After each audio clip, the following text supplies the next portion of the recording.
Hello student, आज हम पढ़ेंगे स्टैंडर्ड 10 का चैप्टर नंबर 13 में ओजोन लेयर के बारे में। अब ओजोन लेयर सबसे पहले किससे बना है, ozone layer and how it's germinating depleted.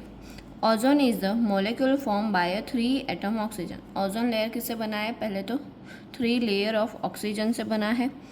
While O2 which are normally refer to oxygen and essential for the aerobic forms of life। अब O2 जनरली क्या होता है, यहाँ पर ऑक्सीजन रिफर होता है। Ozone is a deadly poison. Ozone layer जो है वो हमारे लिए क्या है, पॉइजन है। However at the higher level of atmosphere ozone perform the essential functions. मतलब कि जहाँ पर लेयर सबसे ज़्यादा है अर्थ के बाहर, वहाँ पर ओजोन लेयर क्या होता है, परफॉर्म होता है।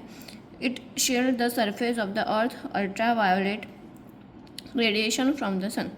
अब ये जो ओजोन लेयर है वो क्या करता है, अल्ट्रावायोलेट रेज जो है वो अर्थ के अंदर आने देता है, क्योंकि ओजोन लेयर धीरे धीरे क्या हो रहा है, डिप्लेटेशन हो रहा है। This radiations is a higher damaging organism example of a known cause of a skin cancer of a human beings।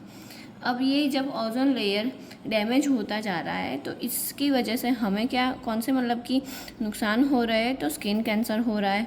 Ozone at the higher level of atmosphere provide the UV radiation acting on oxygen O2 molecule and the higher energy UV radiation split a part of a molecular oxygen into a free oxygen O atoms।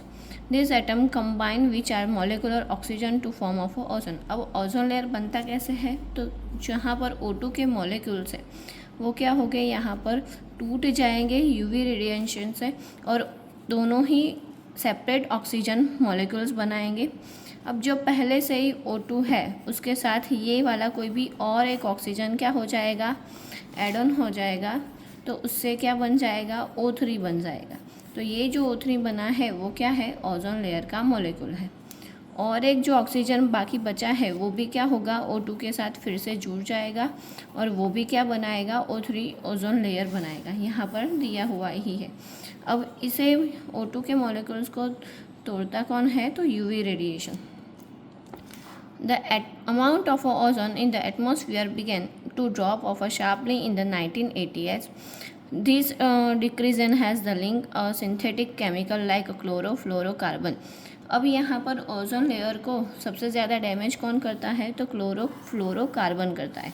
Which are use, जो कहाँ पर हम use करते हैं, refrigerator में, fire extinguishers में। इन 1987 United Nations Environment Program UNEP succeeded in the foraging and the agreement of a freeze CFC productions at the 1986 level। मतलब कि यहाँ पर 1986 में ये डिक्लेयर किया गया कि जो जहाँ पर भी CFC कार्बन मतलब कि क्लोरोफ्लोरोकार्बन यूज़ हो रहे हैं, ऐसे प्रोडक्ट हम नहीं बनाएंगे, या तो फिर क्लोरोफ्लोरोकार्बन हम यूज़ नहीं करेंगे। It is now the mandatory for all manufacturing company to make a CFC free refrigerator throughout the world. इसीलिए यहाँ पर जो भी मतलब कि रेफ्रिजरेटर बन रहे हैं वो कैसे होने चाहिए, क्लोरोफ्लोरोकार्बन फ्री होने चाहिए।